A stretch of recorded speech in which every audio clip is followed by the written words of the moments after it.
Oi,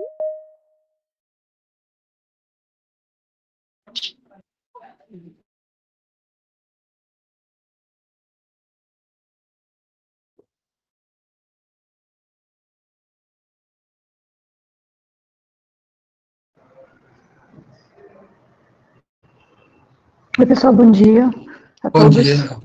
Bom dia, a todos. Karen. Tudo bem? Oi, João Carlos, tudo bom? Bom dia. Bom dia. Então, talvez a gente dê mais uns minutinhos. Vamos dar mais uns 2 minutos para ver se mais gente entra. E só responder a Carol aqui que ela abriu. Muito obrigada.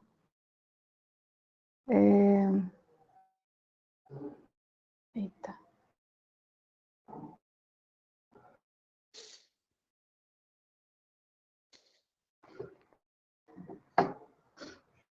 Tem o pessoal... Bom. Então, hoje a gente teve...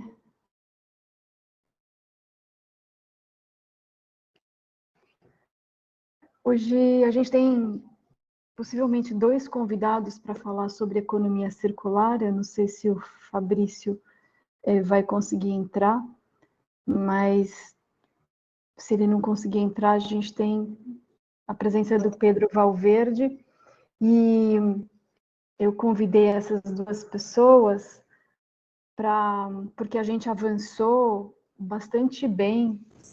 Arrisco dizer, o João Carlos vai confirmar, eu acho que a gente avançou bastante bem no tema da eficiência energética desde a última reunião, e eu vou compartilhar com vocês um resumo grande que a gente fez sobre o tema da eficiência energética e definindo alguns eixos para trabalhar.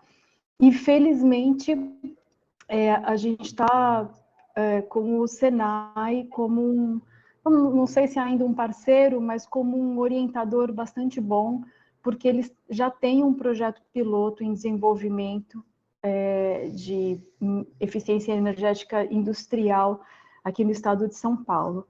Então, eu pensei que a gente poderia, me digam se todos estão de acordo, a gente poderia, primeiramente, só dar um overview do que a gente fez entre o mês passado e agora. Eu vou compartilhar com vocês esse resumão, e o João Carlos pode dar, né, um resumo. E por que a gente não tem outras informações além desse resumão?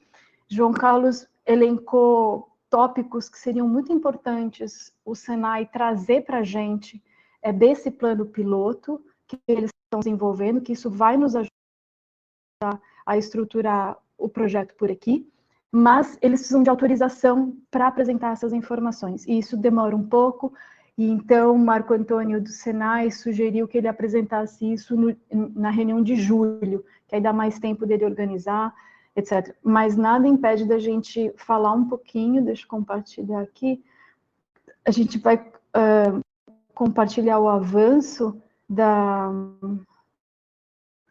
do que foi discutido sobre eficiência energética, e aí a gente segue para a economia circular. Todo mundo consegue ver ou está muito ruim, hein? Deixa eu diminuir um pouco esse... Tá bom, Karine, tá muito bom. Agora bom. melhor, só que não fica, vai ter que ajustar depois, mas Tá. a gente consegue. Tá, é só para o João Carlos dar se você puder, quiser, João Carlos, só dar um resumo do que Posso sim, veio sendo Karen. discutido. Legal. Primeiro, bom dia a todos. Então, aqui a ideia foi realmente concatenar um pouco das ideias e experiências prévias que a gente tinha com os atores que já estavam em contato conosco. Então, quando a gente se defronta com essa possibilidade de utilizar essa experiência prévia do Senai, isso poupa bastante tempo, até porque hoje eles já estão com tanto a metodologia totalmente desenvolvida, e do outro lado, do ponto de vista prático, eles já performaram os diagnósticos em quase 200 empresas. Então, a gente teria uma visibilidade bastante clara em termos das dificuldades encontradas, dos resultados preliminares e das necessidades identificadas. Como isso conversa com a gente? Então, do outro lado, a gente já sabe que existe um modelo potencialmente escalável, que do ponto de vista dos nossos interesses como comunidade europeia, abre bastante espaço para adesão a tecnologias, majoritariamente no que tange a energias renováveis, eficiência energética, o que abriria espaço para buscar mais recursos para fazer um programa com uma amplitude maior. Também discutir oportunidades específicas, principalmente no que tange a aplicação e a vinda de tecnologia da comunidade europeia para aplicação dos potenciais projetos que a gente pudesse desenvolver no âmbito desse programa. Também conectar muito toda a parte de discussão e sobre regulação. Tem alguém que tem alguma... Não, acho que vazou aqui. Do ponto de vista de regulação, normas, questões de taxação também vincular isso sim, esses incentivos ou oportunidades à vinda de tecnologias que possam ampliar esse patamar de eficiência, acelerar essa adoção, tá? E basicamente a gente também aponta aqui, depois posteriormente vocês podem olhar vários eixos tecnológicos de maior interesse aí, onde realmente a gente poderia ter uma maior atuação e engajamento das empresas que estão participando desse grupo.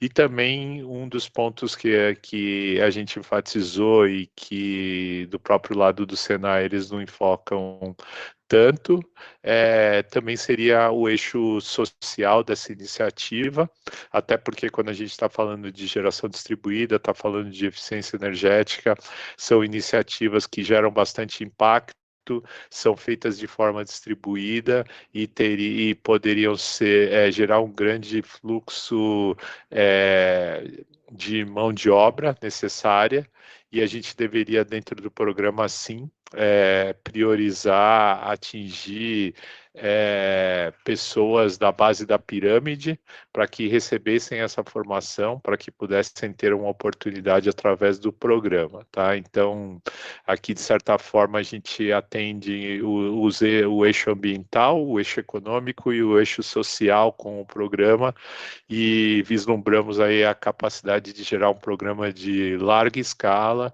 com ampla capacidade de geração de negócios para todas as empresas envolvidas aqui no nosso grupo. Legal, João Carlos, obrigada. Eu vou compartilhar esse resumo com todo mundo, pedir para Mariama, ela tem gentilmente mandado o invite para todos, eu vou pedir para ela compartilhar esse resumo e a gente vai mantendo aí uma evolução, lembrando que o nosso objetivo é tentar elaborar um position paper que permita a gente articular as ideias aí de ambos os lados, né? Então, acho que se alguém quiser fazer mais algum comentário, uma pergunta para o João Carlos, diga, Glória, por favor. Rose. Olá, bom dia, obrigada por estar, por essa reunião, por convidar a gente aí fazer parte dessa reunião. Eu, do ponto de vista alemão, tenho um interesse específico em entender qual é a aproximação da União Europeia, da delegação, acerca do interesse brasileiro em aproveitar biomassa. Isso vejo como um ponto de conflitos entre, especificamente, a Alemanha e Brasil, mas também devem existir dúvidas sobre isso em outros países da União Europeia, e gostaria de entender um pouco mais sobre como a delegação da União Europeia se aproxima a esse possível conflito de interesses se existem estudos sobre a sustentabilidade, vamos dizer, do etanol no estado de São Paulo, etc., etc., como que, qual é a perspectiva disso, de conseguir considerar a utilização de biomassa como parte da transição energética brasileira e casar isso com os interesses europeus?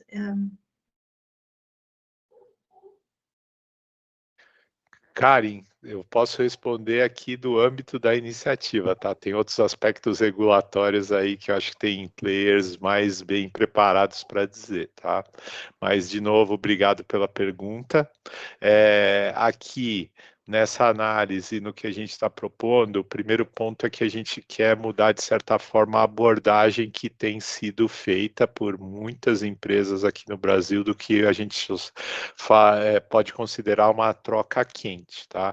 Em vários casos que a gente tem tido movimentos de algumas empresas mudarem de um combustível fóssil para biomassa, antes de passar por uma etapa preliminar que seria a busca, primeiro, de eficiência energética maior dos processos, explorar as possibilidades de ter outros equipamentos e sistemas gerando as aplicações de calor, e aí sim otimizando essas aplicações, que a gente sabe que no caso da biomassa, majoritariamente são aplicações, por exemplo, de caldeiras, e que podem passar por um processo, quando a gente faz uma análise estruturada, uma análise vinculada, olhando eficiência energética, eletrificação, em alguns casos até mesmo poderia ser evitada, tá? Então aqui, da nossa parte, é um programa que visa justamente ampliar o impacto ambiental, realizar esse tipo de movimento de forma mais assertiva. A preocupação que você expressa também é uma preocupação de outros membros aqui, até porque a gente não acha que dentro das amplas possibilidades que o Brasil tenha, uma única iniciativa deveria ser majoritária, tá? A gente deveria fazer isso de forma muito mais estruturada e potencializar, inclusive, algumas outras iniciativas, até como a própria eletrificação, por todo o potencial e hoje disponibilidade que a gente tem de energia elétrica renovável.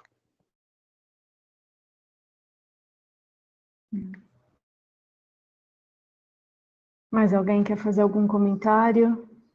Sim, eu gostaria de responder a Glória, porque na questão de o arroz, não sei agora o nome, estou fazendo a confusão, desculpa.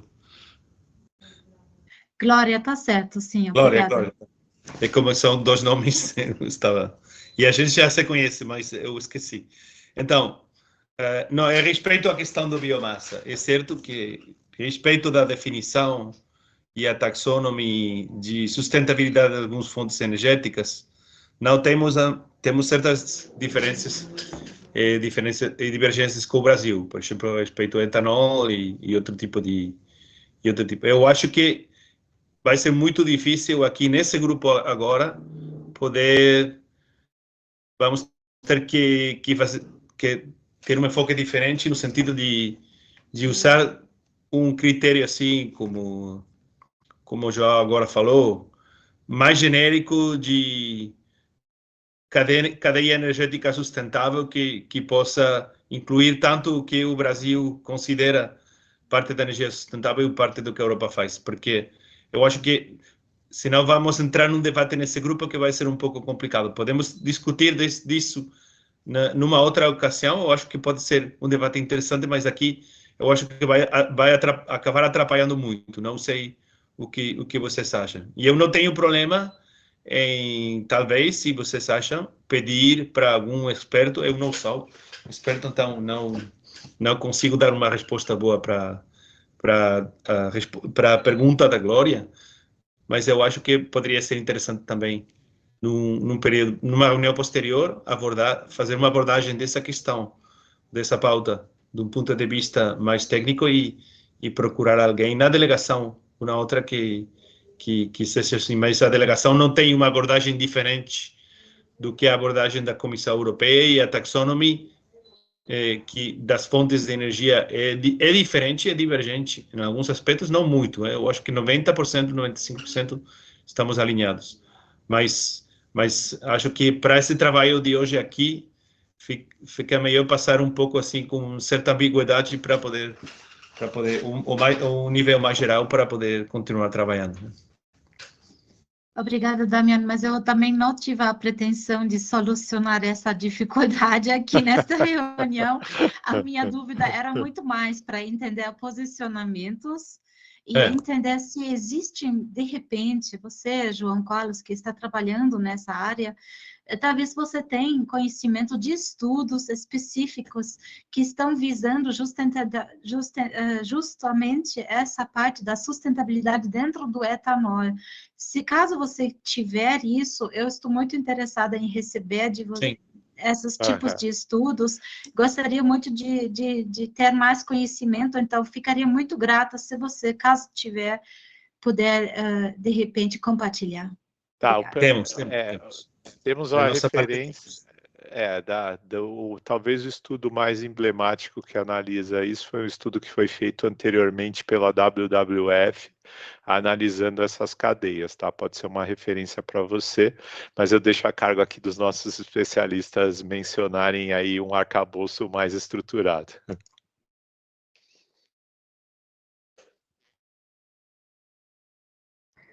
Assunto não falta, né, para a gente destrinchar. Eu concordo que acho que isso merece atenção, mas aí a gente até pode dedicar um dia mais especificamente para isso. Então, eu vi que o professor Fabrício Soller entrou, eu vou parar aqui meu compartilhamento. Eu gostaria de sugerir que a gente passasse hoje para o tema da economia circular. A gente acabou dedicando a última reunião bastante para a eficiência energética e por isso que a gente acabou avançando. Então, a gente vai tentando avançar um e avançar outro na medida que o tempo permite. Eu queria agradecer, primeiramente, professor Fabrício e o José Valverde por terem aceitado esse convite. Nós temos um tempo bastante curto, como vocês perceberam, a gente se encontra mensalmente das 11h30 ao 12h30 e tenta fazer alguma coisa, porque o tempo de todos também é bastante escasso. Professor, eu vou pedir para ambos daqui a pouco se apresentarem, mas basicamente o professor Fabrício é professor e advogado, José Valverde é engenheiro e consultor, ambos especialistas na questão de resíduos e tem uma noção bastante abrangente dessa situação no Brasil.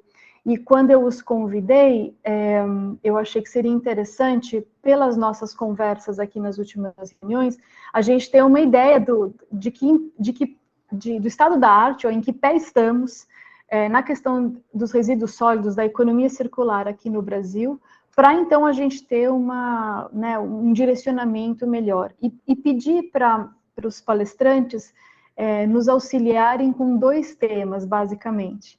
O primeiro, a questão dos tributos, né? Será que a gente tem um papel aqui, via delegação europeia, via governo brasileiro, ou o que já existe, para a gente tornar tributos mais atraentes para processos e produtos de reciclagem?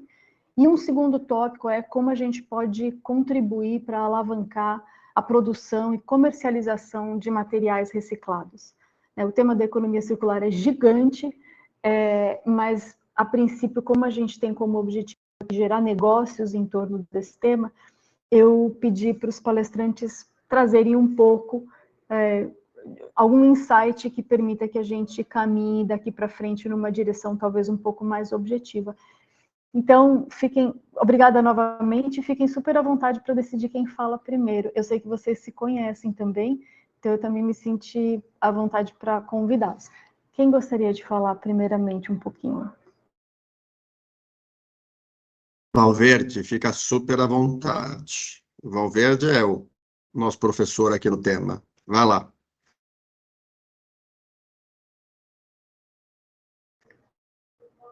Acho que está mudo. Acho que está sem áudio, Valverde. Espera aí que a gente não está te ouvindo. Não, estava aberto o microfone, mas acho que está baixo o volume, talvez. Dá uma olhada aí. Não.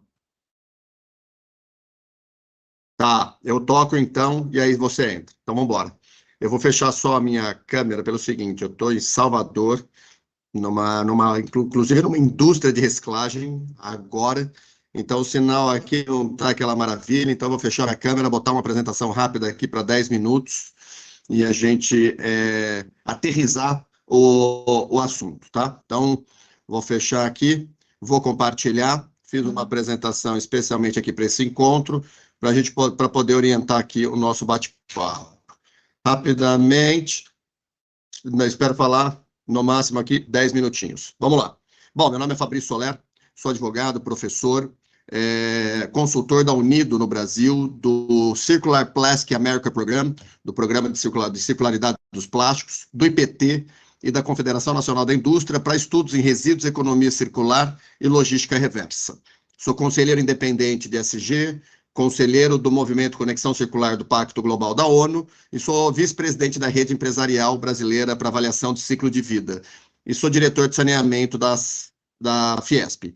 Rapidamente, só um breve cenário, o Brasil tem hoje 61% dos resíduos e rejeitos dispostos adequadamente, fundamentalmente em aterro sanitário, e quase 40% disposto inadequadamente em lixões e aterros controlados. Então, temos aí quase 28 milhões de toneladas no Brasil dispostas em lixões e aterros controlados, que é a disposição inadequada. Essa é a realidade do Brasil ainda em aproximadamente 2.500 municípios. Desses materiais, 45% é orgânico.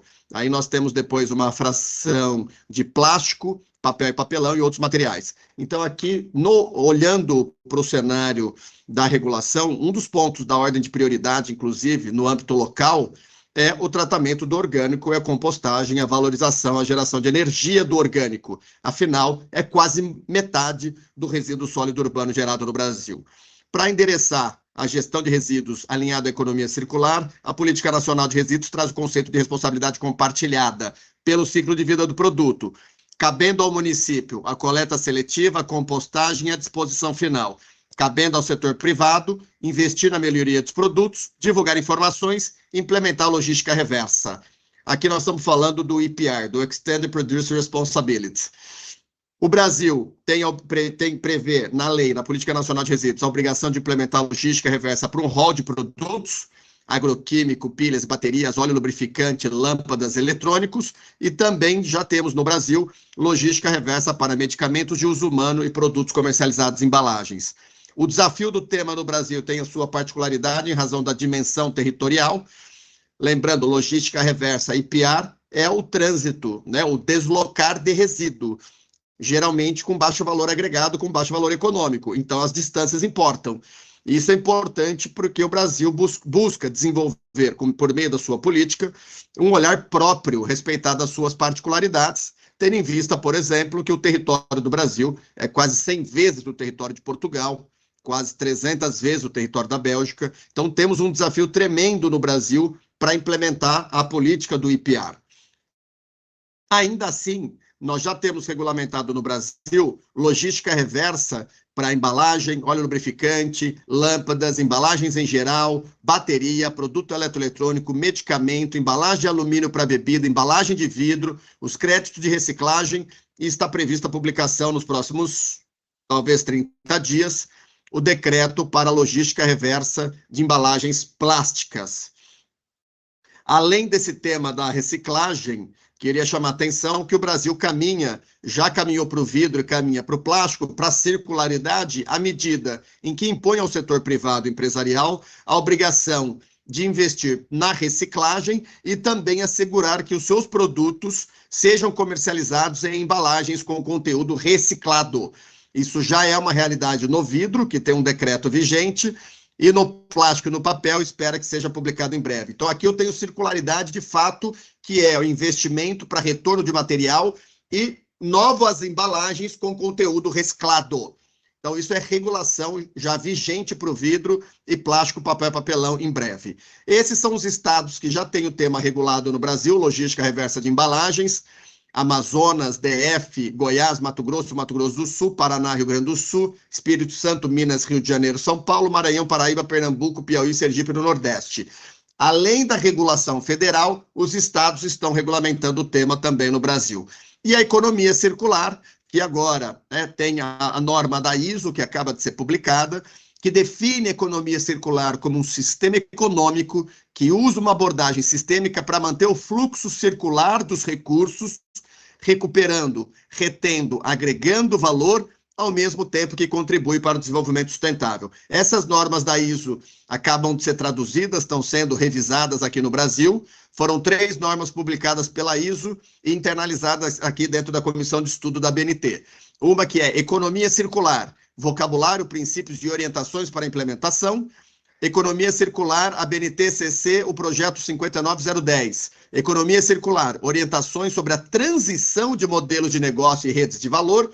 E a última norma, que é a 59.020, Economia Circular, Medição e Avaliação do Desempenho de Circularidade. São normas do mês de maio, publicadas internacionalmente, que estão em revisão no Brasil, e logo mais a indústria, inclusive, pretende veicular, por meio da Confederação Nacional da Indústria, um guia para a implementação da economia circular. A inspiração europeia, nós temos economia circular por meio, já aprovado por meio de planos de ação e regulações próprias de cada um dos países, aplicando economia circular a eletrônicos, baterias, veículos, embalagens, plásticos, têxteis, construção civil e alimentos, que volta lá para a minha observação logo no começo. 45% do resíduo é orgânico, portanto, essa inspiração ajuda muito. E temos aqui no Brasil algumas iniciativas estaduais, que eu não vou entrar no mérito, só chamar a atenção que o Brasil tem um projeto de lei 1874 de 2022, que institui a Política Nacional de Economia Circular, uma política com princípios, objetivos, definições, instrumentos. Esse projeto de lei ele foi encaminhado, ele foi aprovado no Senado e foi encaminhado para a Câmara, e temos um outro projeto, que é o projeto de lei 2524, que trata de economia circular do plástico, mas que, de certa forma, esse é um projeto de lei que trata mais de banimento de produtos plásticos. Então, na minha opinião, o Brasil precisa começar com uma norma geral, que é essa aqui, de economia circular, e depois tratar as prioridades. Nós temos eletrônicos, automóveis, orgânicos, têxteis, embalagens, plásticos e etc. Então, tem esses 2 PLs, o que tem andado mais recentemente é o 1874-2022.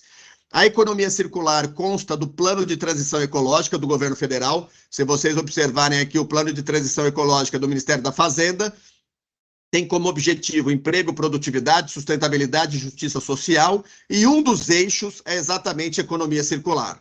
Tem finanças sustentáveis, bioeconomia, transição energética, e aqui em azul claro nós temos economia circular. Em encaminhamento, endereçamento dessa política, desse plano de transição ecológica, o governo federal publicou um programa de apoio aos municípios para ampliar a coleta seletiva e uso de biodigestores, e também um programa abrangente de estímulo à economia circular por meio da logística reversa. E aí entra no ponto exatamente aqui chamado a atenção pela Karim, que é aqui, revisão da tributação e medidas regulatórias para estimular a circularidade. Esse é um ponto de pauta. Hoje nós temos um projeto de lei no Senado, nós temos também algumas iniciativas sendo encaminhadas, inclusive no âmbito do STF, porque a gente tinha um tratamento fiscal diferenciado pela Lei do Bem, que foi cortado, mas, em regra geral, o conceito é o mesmo, é prestigiar com baixa ou isenção de tributação a extensão da vida do produto, da embalagem, do material em novas cadeias. E isso enfrenta grandes resistências, porque, lamentavelmente, se vê apenas com o olhar de renúncia de receita, e não como geração de negócio, oportunidade para o país. Ainda no Brasil, foi publicada a Nova Indústria Brasil, publicado pelo MIDIC, pelo Ministério da Indústria. Se vocês olharem lá com atenção, essa nova indústria prevê economia circular, logística reversa, estratégia nacional de economia circular, que deve ser publicada nos próximos 14 dias, rotas de integração nacional para a economia circular e um programa mais sustentável, também estimulando práticas circulares com foco em eficiência energética e economia circular, o que mostra a aderência do tema na agenda regulatória de políticas públicas. E concluo com um tema relevante, aqui, que está sendo tratado no âmbito da ONU. O ano passado, a ONU aprovou uma resolução, o fim da poluição plástica, instrumento vinculante né, um instrumento jurídico para orientar o combate à poluição plástica. Já houveram 4 reuniões, eu participei da de Paris o ano passado e agora no Canadá o mês passado. São reuniões em que tem representantes dos países, membro ONU, e também de observadores. Eu fui, na oportunidade, na delegação brasileira e depois como observador, acompanhando a discussão de um tratado global de combate à poluição plástica, que prevê o design para a circularidade, então o design dos produtos, olhando aqui, né, a circularidade, durabilidade dos materiais plásticos, produtos e embalagens, prevê a obrigação de conteúdo reciclado, que já está em linha com a minuta de decreto no Brasil, e prevê a responsabilidade estendida do produtor, o EPR, o Extended Producer Responsibility, equiparado à nossa responsabilidade compartilhada pelo ciclo de vida dos produtos, em que o setor privado tem que investir para ampliar as taxas de reciclagem. Isso tudo devidamente alinhado com a agenda ESG, ou ASG, Ambiental, Social e de Governança, que tem como, no eixo ambiental, os temas economia circular e gestão de resíduos. E como práticas, repensar o design, a recuperação de recursos, né, investindo na cadeia, fomentar iniciativas de gestão de resíduos por meio de cooperativas, logística reversa e adotar práticas de logística reversa.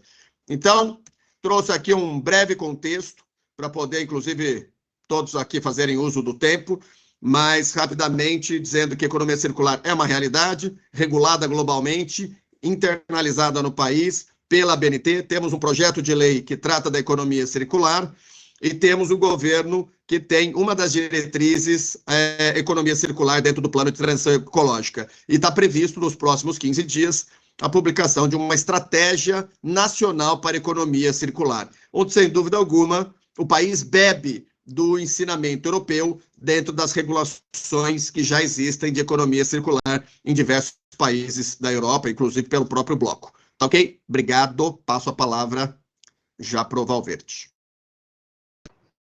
Obrigada, Fabrício. Agora escutamos. Escutamos? Sim. Ah, que bom. Sim, por Primeiro, favor. Mais uma vez, bom dia. Muito obrigado, Karen, aí pelo convite. É sempre muito especial dividir momentos, eventos e debates aí com o querido professor Fabrício, referência de todos nós aí na questão jurídico-ambiental, especialmente no tema dos resíduos sólidos. Eu trouxe, penso que até se somará ao que o professor Fabrício trouxe, até dentro da minha experiência profissional. Eu venho já de uma larga, carreira longeva aí na gestão ambiental, no direito ambiental, inclusive na gestão pública, onde tive aí talvez o privilégio e oportunidade de participar da construção da Política Nacional de Resíduos Sólidos, tendo ali um papel de coordenador técnico daquilo que é o principal fundamento das diretrizes da política de resíduos, e também no estado de São Paulo, onde o estado legislou, inclusive de maneira inédita em relação ao tema, primeiro até inclusive do que a instância federal. Karen, se você puder fazer a gentileza de colocar uma pequena apresentação para orientar esse tema. E, ao longo do tempo, tenho estado à frente em gestões públicas no Estado e em municípios paulistas, conduzindo, sobretudo, aquele desafio de implementar essa legislação que, já há 14 anos atrás, dá toda a base para o fundamento da economia circular. 14 anos atrás, já se tinha ali esse conceito muito vivo, inclusive aí em relação à proteção, à eficiência do uso dos recursos naturais. Então, Karen, você consegue me ajudar aí fazendo essa... Sim, claro, só a Lady Murphy travou aqui um minutinho. Mas eu vou, então... Fechar aqui e abrir de novo. Tá, mas eu, então, me permito aqui já ir colocando esse material, deixo à disposição de vocês, mas, primeiro, contextualizando esse nosso encontro em 3 tópicos. O primeiro dedicado a fazer uma conexão, o professor Fabrício também muito feliz em dizer da importância das políticas globais e as referências, por exemplo, europeias, no nosso desafio, primeiro ainda, de implementar a política nacional de resíduos sólidos.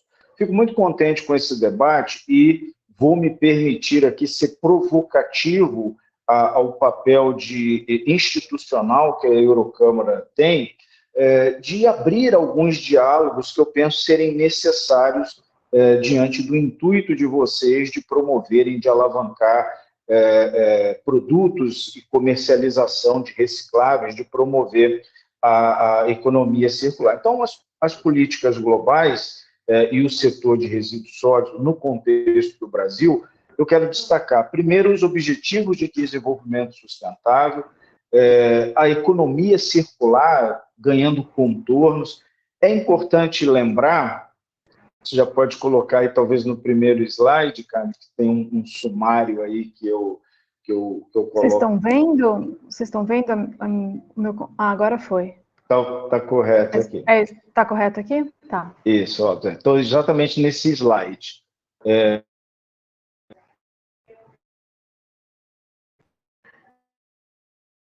Todo mundo vê? Tá. Travou.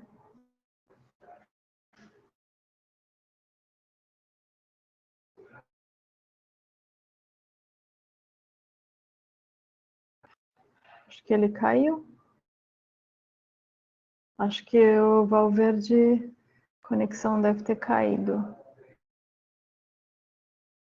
Vamos ver se ele volta. Eu vou também, ele enviou para a gente, então vou compartilhar com vocês depois pelo e-mail junto, posso jogar no grupo também, junto com o resumo da eficiência energética que a gente elaborou.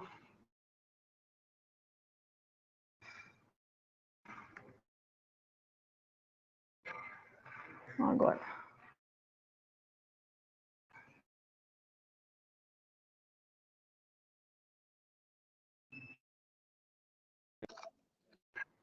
Oi. Vocês me ouvem agora? Desculpa, problemas tecnológicos aí. Mas, segundo aspecto, e a questão em relação a políticas globais, a questão do clima e resíduos, descarbonização da economia, que são temas aí indissociáveis da implementação da política de resíduos sólidos aqui no Brasil e também no contexto global. Das políticas nacional e paulista, e alguns fundamentos, inclusive, que eu penso que pode subsidiar e orientar, talvez, os caminhos que vocês buscam para essas tratativas em relação a tributos e também a questão aí da alavancagem, da comercialização e produção, e naquilo que eu entendo ser necessário fomento à economia circular. Próximo, por favor, Karen. Das ODS, dos Objetivos de Desenvolvimento Sustentável, acho que todos têm aí bastante familiaridade, eu coloco aí em negrito, em destaque, toda uma conexão desse tema da economia circular, dos resíduos sólidos, com essa Agenda 2030, que ela é muito importante para o governo. A minha fala ela vem muito na perspectiva do papel do governo e como essas políticas são importantes para lastrear iniciativas. Então, desde a erradicação da pobreza, a questão do trabalho decente, enfim, a indústria e a inovação tecnológica e também de infraestrutura. Karen, pode passar aí mais um. Entrando aqui na questão de políticas globais também, essa questão da descarbonização da economia, sem dúvida nenhuma, a economia circular ela é estratégica dentro desse processo. Recentemente, aqui nós fizemos em São Paulo um estudo sobre a trajetória da descarbonização de São Paulo e o terceiro item de maior emissão dos gases de efeito estufa está justamente na agenda de resíduos sólidos. Então, onde, inclusive, se tem aí aspectos já estratégicos, porque eu estou mencionando esse estudo, porque já existe algumas boas iniciativas já contextualizadas do ponto de vista científico, do ponto de vista até multidisciplinar, que dá base para novas ações para a consolidação da economia circular. O próximo, por favor, Karen.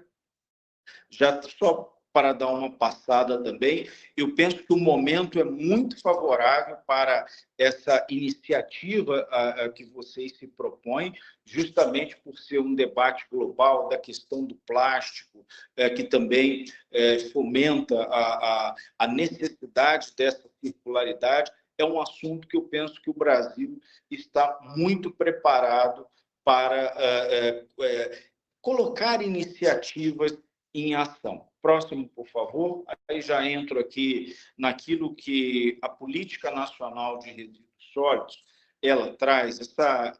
Isso aí é letra da legislação.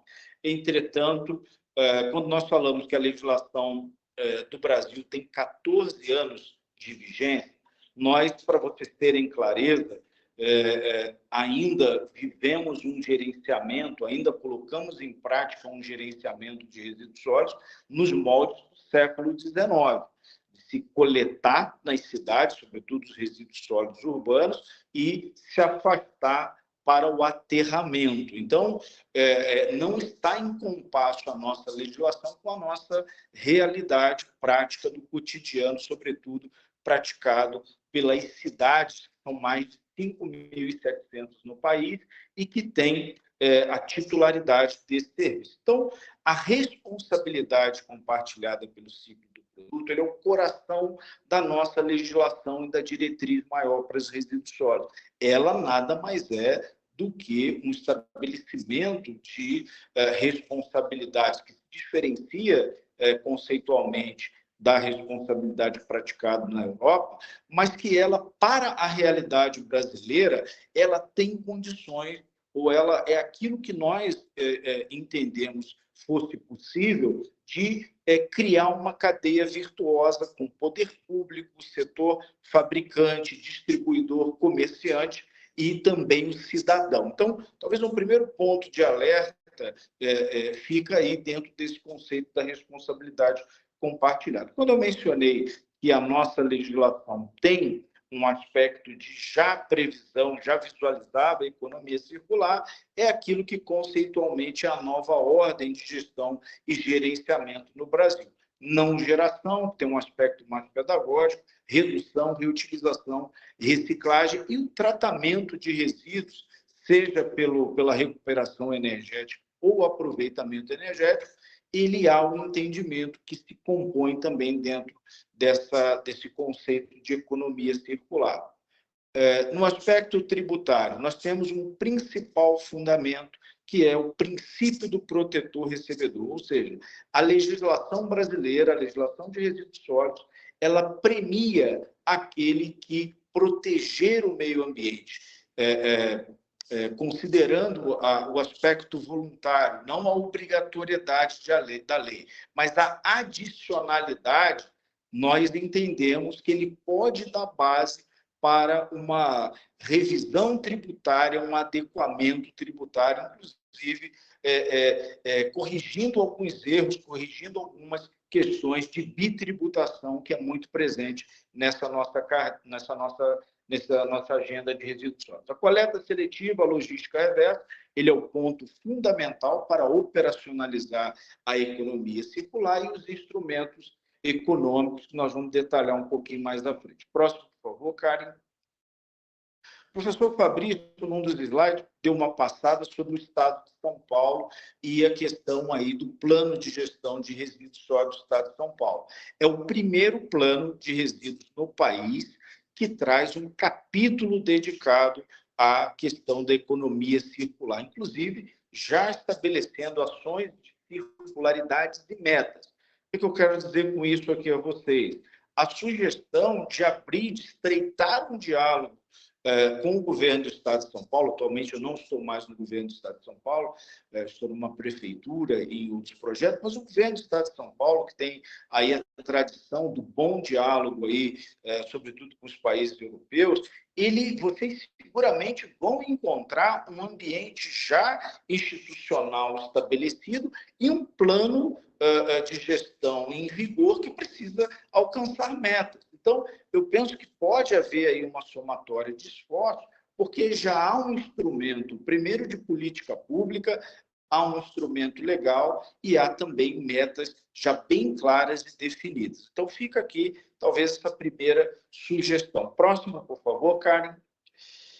Eu já passo aqui para pontos de considerações finais, estabelecendo aí 4, mas que eu resumi em 3 pontos, que é a questão de encerramento de lixões, regionalização, o poder público priorizando as compras, as chamadas compras públicas, e também a prática dos instrumentos econômicos. O próximo, por favor. O professor Fabrício trouxe aí dados sobre o lixão, e eu quero aqui reforçar dizendo que o seguinte, que aonde há lixão, não haverá economia circular. Então, esse ainda são dados que nos colocam muito alarmados. Essa é uma grande chaga ainda no país, tendo em vista o funcionamento de quase 3 mil lixões país afora. E mais ainda, no âmbito das cidades, os chamados lixões urbanos, que vão ali virando de pontos viciados a lixões. Então, esse é um ponto que precisa ter muita clareza na medida em que se pretende fazer um fomento de que o país ainda precisa ser enxergado diante desse quadro, tá? Mas que é um quadro também que deve nos gerar importantes oportunidades. O próximo, por favor. Trazendo ali o aspecto da regionalização e soluções consorciadas, Karen, volte por favor, esse. É importante mencionar a questão da extensão e diversidade regional e cultural do país. Então, não há como se colocar a economia, falar assim, olha, nós vamos fazer a economia circular no Brasil. Ela precisa ser faseada, ela precisa ser concebida, inclusive, na minha perspectiva, a partir dos estudos que tenho liderado, ser praticada regionalmente. Por que regionalmente? Primeiro, porque é a base que a política nacional traz. Segundo, ela reúne segurança jurídica, promove escala e garante viabilidade econômica. E, nesse sentido, para todo o intuito de vocês, o propósito de alavancar novos negócios a partir da economia circular, da gestão de resíduos sólidos, há um ambiente muito favorável, inclusive, para promover aqueles chamados arranjos produtivos regionais dentro da cadeia da reciclagem. Isso tudo numa tratativa muito com os estados e muito com os municípios, por meio dos instrumentos aí dos consórcios intermunicipais, que, sobretudo, França, Portugal, tem aí importantes referências a todos nós. Próximo, por favor. Para vocês terem ideia, no estado de São Paulo, essa regionalização já está materializada. O estado de São Paulo deve chegar aí a 40 consórcios de municípios para a gestão de resíduos sólidos. Inclusive, o governo do estado lançou na semana passada um programa chamado Integra Resíduos, que é um programa dedicado a fortalecer a regionalização por meio aí dos consórcios intermunicipais. Já há um ambiente, já há uma governança favorável, inclusive, para praticar cooperações, inclusive colocar pilotos e também colocar cases aí em prática. Próximo, por favor. Aí um case de sucesso na área da economia circular e do gerenciamento de resíduos da construção civil. O governo do Estado financiou cerca de 25 usinas móveis da construção civil, aonde tem favorecido, inclusive, o grande passivo ambiental que é deixado e gerado pelos resíduos da construção civil, tem já se transformado em material agregado que tem sido inserido em obras, em bases aí para as obras públicas que têm acontecido. E, por fim, eu coloco também que, dentro dessas estratégias que vocês pretendem desenhar, pretendem estabelecer, considerar, né, que o poder público ele tem grande poder de compra e de fomentar. Eu penso que o ponto de partida para o fomento da economia circular estará dentro do próprio governo, seja ele federal, estadual ou municipal. Então, aqui, por exemplo, alguns pontos que o plano de resíduos sólidos traz, inclusive também com revisão de aspectos tributários, e aqui no estado de São Paulo também nós temos os termos de compromisso para a logística reversa, já privilegiando aqueles que têm, dentro de uma compra pública, aqueles que têm compromisso e metas em relação à logística reversa e à coleta seletiva. Um exemplo desse foi um recente termo de compromisso assinado com o setor do óleo vegetal. Próximo, por favor. E aí eu já concluo. Não será fácil as tratativas em relação a questões tributárias no Brasil. A Política Nacional de Resíduos Sólidos ela tem um capítulo dedicado a isso, mas que ele não foi objetivo, até porque, pelo nosso sistema, o legislativo não pode colocar, por exemplo, não pode ser incisivo na questão de instrumento, criando obrigações, por exemplo, para se criar linhas, para se criar diferenciação tributária. Essa é uma matéria que cabe ao Executivo. E, nesse sentido, já há também todo um arcabouço em relação aos instrumentos econômicos, mas que eu penso que vocês, pelo papel institucional e a representatividade que a Câmara tem, ela tem um papel de nos ajudar aqui no Brasil a colocar em prática esses instrumentos econômicos. Então, desde linhas de crédito diferenciadas, até mesmo o resgate de algo que tem sido muito sofrido aqui no Brasil, que é o papel das cooperativas de catadores e também das micros e pequenas empresas em relação ao tema dos resíduos sólidos. Então, aqui também as referências dedicadas ali aos consórcios, a legislação ela coloca que pode fazer tudo isso. Ela teria mais efetividade se colocasse deve fazer isso. Então, é um ponto ali que nos deixa meio como uma boa estruturação legal, mas numa comparação gigante com o pé de barro, né? Ela tem fragilidades nesse sentido. E, por fim, cara, eu peço aí que você passe o último slide, eu me coloco aí também à disposição da continuidade desse debate, aí, algumas formas aí de contato, e agradeço e continuo aqui à disposição de vocês aí para um pouco mais de conversa. Muito obrigada, Valverde, para compartilhar aqui. Vamos abrir para algumas perguntas nesses últimos instantes que a gente tem, ou comentários. Eu tenho algumas, mas queria abrir para vocês primeiramente, se alguém tiver. Por favor, Glória. Obrigada, Karen.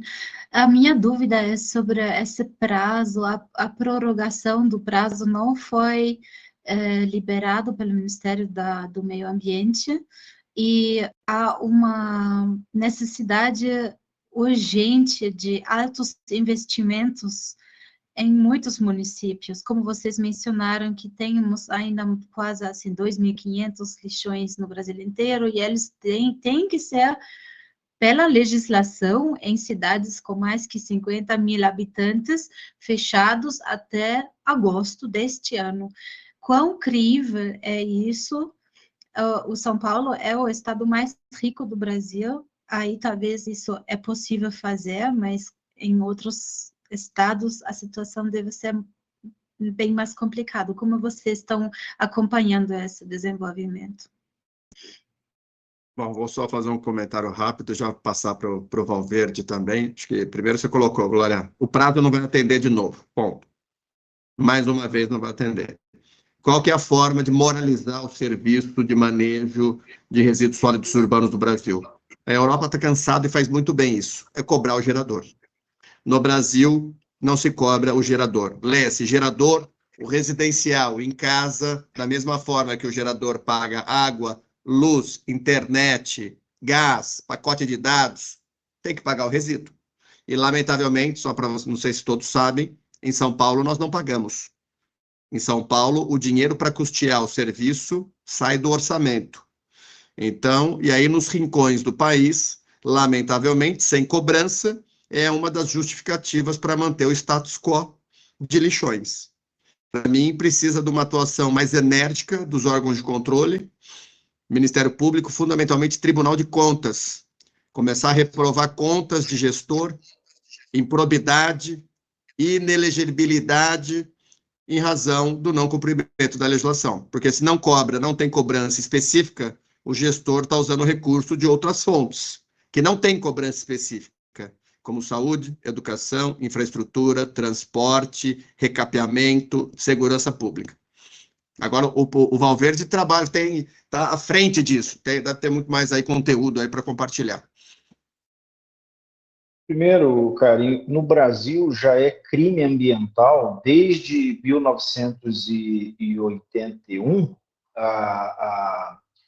a prática de lixões. Então, a própria Política Nacional de Meio Ambiente, ela já condena isso. E não é crível, não acontecerá o encerramento de lixões, infelizmente. O Estado de São Paulo não tem lixões, mas o Estado de São Paulo tem algo também muito preocupante. No Estado de São Paulo são os aterros sanitários, mas o que nós temos presenciado é justamente o esgotamento da vida útil dos aterros, sobretudo nas regiões aqui da metropolitana do Estado, aonde isso implicará, se nós não tivermos um incremento da economia circular, se nós não tivermos aí um avanço na questão de tecnologias para tratamento de resíduos, um colapso, uma logística para transportar resíduos aí a 100, 200, 300 quilômetros de distância.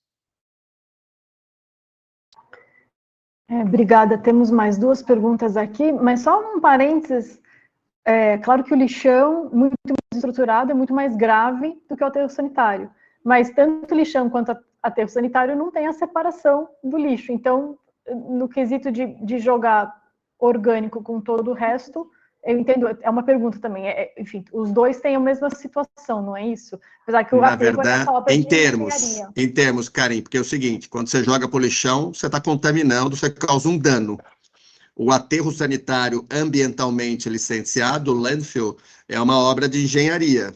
Então, é uma obra licenciada que adota mecanismos de controle para evitar a contaminação do solo, da água e etc. Em São Paulo, sofre com um mal que não é bem explorado, que chama os aterros em vala. São pequenos lixõezinhos espalhados pelo Estado, quando, na verdade, a gente tem que eliminar também do território paulista. Perfeito. Vamos para o Michael, depois Damian e depois Vinícius. Eu acho o problema de ter leis relativamente abrangentes, mas uma falta de fiscalização. Eu acho isso no Brasil um problema endêmico que a gente vê não só na questão do lixo, a gente vê em outros temas ambientais, fiscais e sociais também. E eu não acho que aí a União Europeia possa ajudar muito aos brasileiros superarem esse problema. Acho isso um tema cultural, político, interno que a gente vai ter que enfrentar. Né?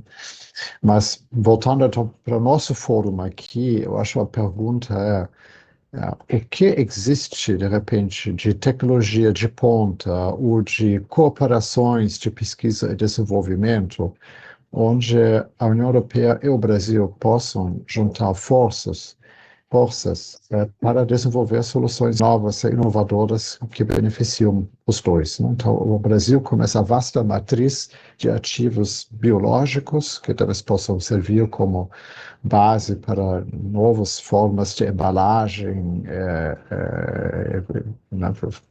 seja mais fácil de reciclar, e talvez também o know-how da economia, da indústria química, enfim, da Europa, ajudando com tecnologia mesmo. Eu acho que isso talvez seja aqui a massa crítica, né, de intersecção, onde a gente consiga trazer alguma coisa nova. Como vocês estão enxergando isso? Tem algo aqui no horizonte? Desculpem a minha ignorância, tá? Mas não sei, vocês estão enxergando alguma solução nesse sentido? Quer falar, Valverde, primeiro? Depois eu falo.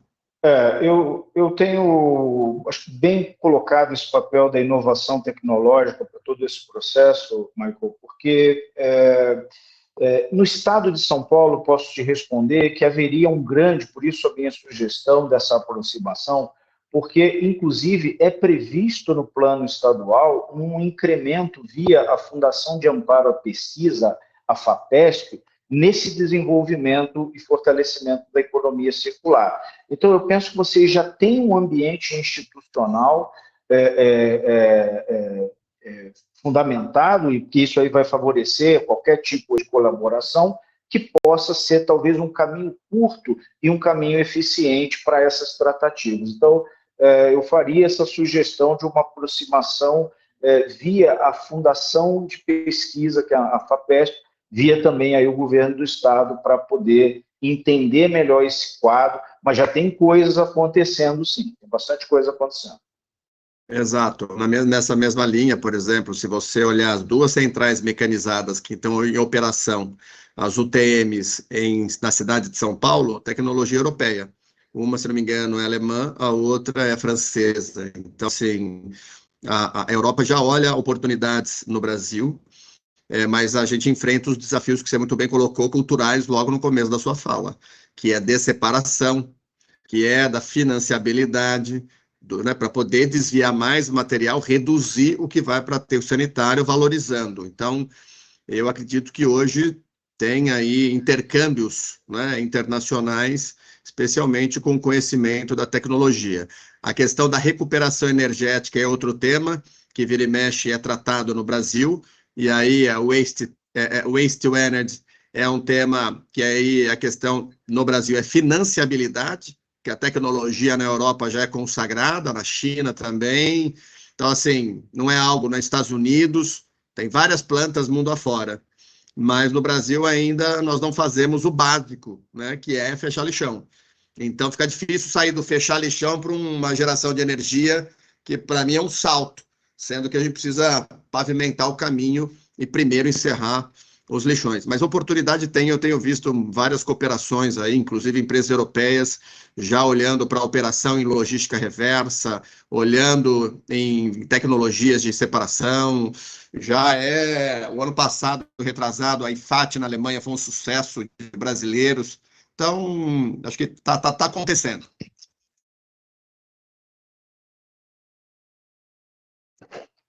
Aqui, Damião, por favor.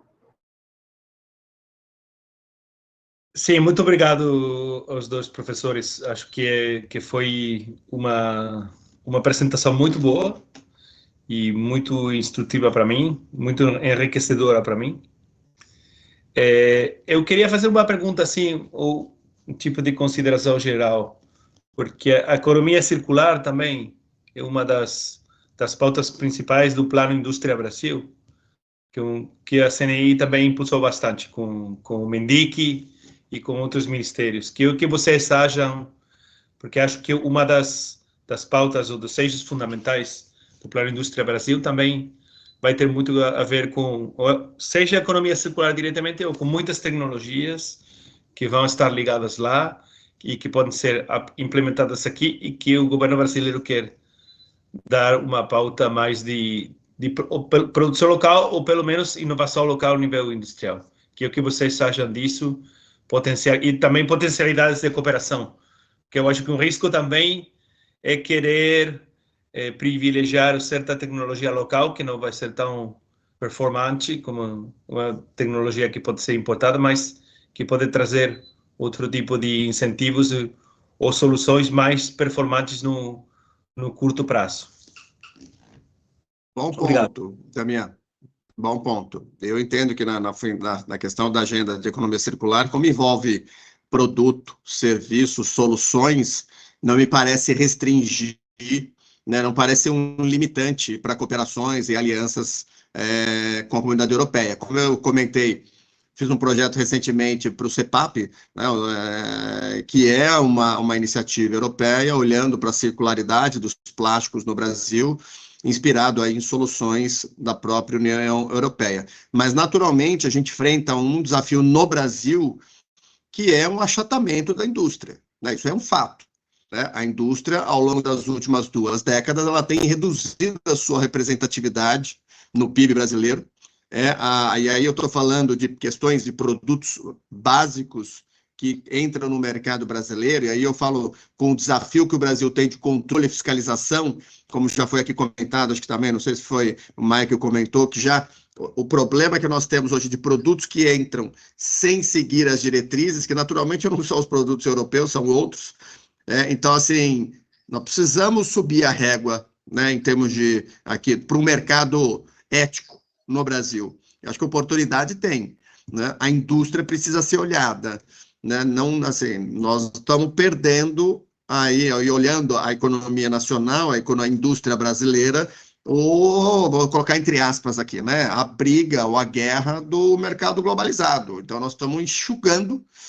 Outro dia eu palestrei com um gestor do Porto de Santos, e ele estava mostrando os produtos de exportação brasileira. Então, assim, é commodity, né? São grãos. É isso. Aí o que eu falo, nós estamos alimentando o mundo, mas com baixo valor agregado, em termos de desenvolvimento econômico, né, no Brasil. Então, é um desafio, na minha opinião, esse equilíbrio sem fechar portas, porque se a gente fecha aqui, também é fechado para, né, ter a reciprocidade. Eu acho que todo esse cuidado deve existir dentro da discussão do MIDIC. Damião, eu só queria agregar aí ao que trouxe o professor Fabrício. Eu entendo o plano positivo, né, é algo que temos que saudar e trabalhar para implementar. Entretanto, eu vejo ainda a indústria muito distante da base para a economia circular, que é justamente um aporte ou uma maior interlocução com os municípios, com as cooperativas de catadores e também com a pequena e microempresa, que é aquela que vai, de alguma maneira, gerar esse insumo. Então, olho isso como um ponto de atenção e volto novamente a defender aqui a importância nesse processo da regionalização, para que ela possa, inclusive, o Brasil não tem polos de reciclagem, tem coisas dispersas, mas nós não temos, por exemplo, polos de reciclagem, por exemplo, o vidro, para inclusive avançar em determinadas tecnologias, do alumínio ou do papel, enfim, de outras cadeias também que nós temos. Então, eu faria só essa observação, que o plano é bom, mas eu acho que a operação e essa conexão, ele é um grande desafio que precisa também ser contemplado. Que bom, muito obrigada. Vamos para a última pergunta do Vinícius? Oi, boa tarde. Muito obrigado, professor José e professor Fabrício, e parabéns, Karen, pela condução de mais uma excelente reunião. Eu gostaria um pouco de pegar esse gancho da integração das cadeias tecnológicas nesse tema de economia circular para fazer um pouco um convite. Então, não tem uma pergunta especificamente. Em outubro, nós da Repressão Baviera vamos receber uma delegação de tecnologias verdes, tratando de bioeconomia, economia celular e renovabilidade energética, ou transição energética. E eu queria deixar aqui um link para a divulgação dessa delegação e também um link para um formulário para todos aqueles que queiram interagir com a delegação em outubro. Por favor, é só preencher o link, a gente vai ter muita satisfação de avançar esse debate, avançar essas integrações tecnológicas e de outros tipos por lá.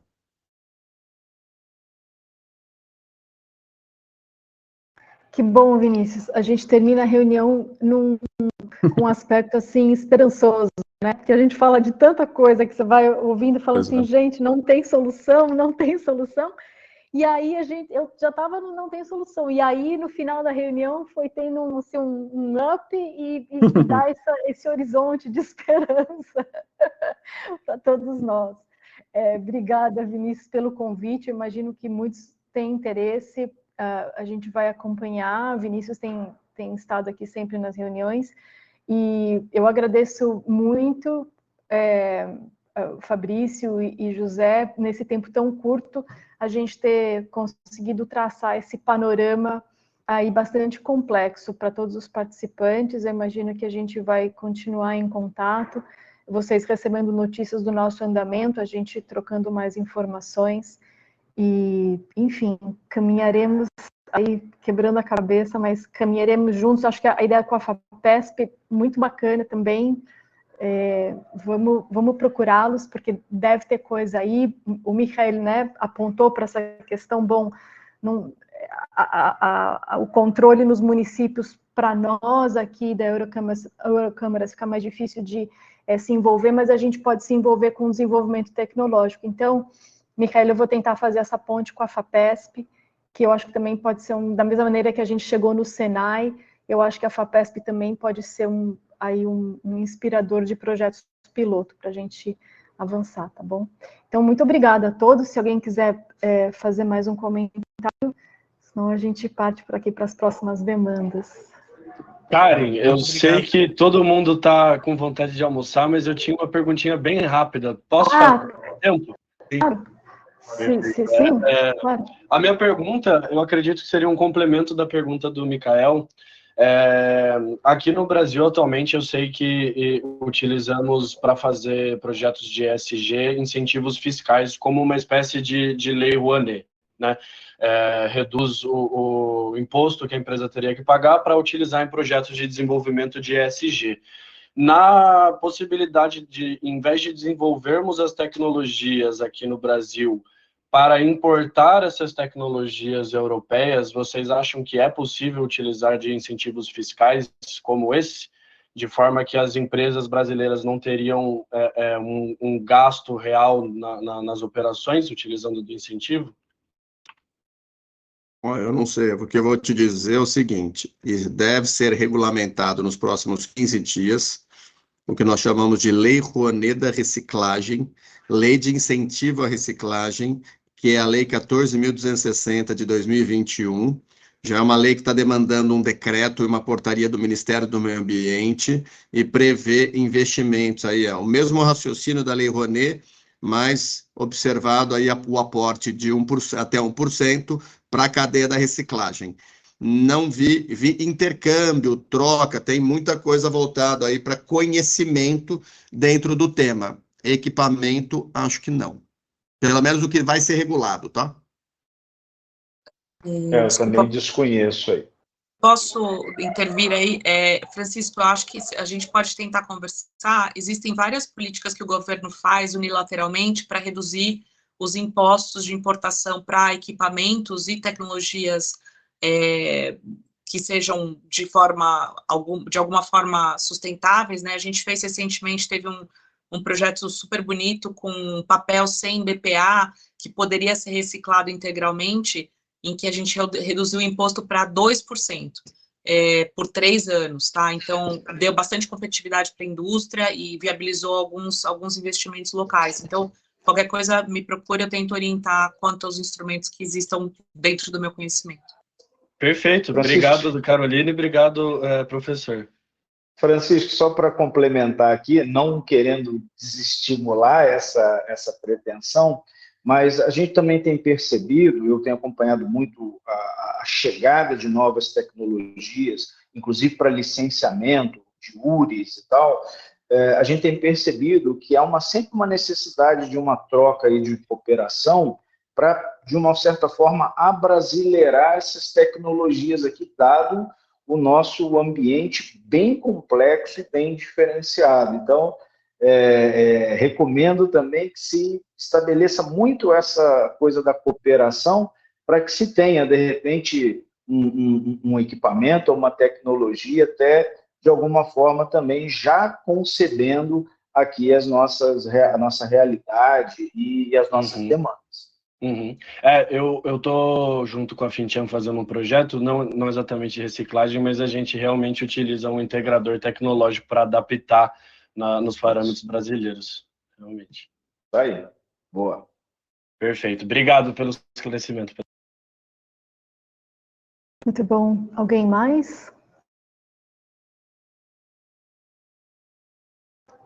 Maravilha, então. Podemos encerrar, Carol? O que você acha? Pode ser? Então, gente, obrigada, bom almoço. Obrigado aos convidados, obrigada a todos os participantes. E vamos seguir em frente. Ótima semana para vocês. Tchau, tchau. Obrigado. Tchau, pessoal. Obrigado. Tchau, obrigada. Tchau. Tchau.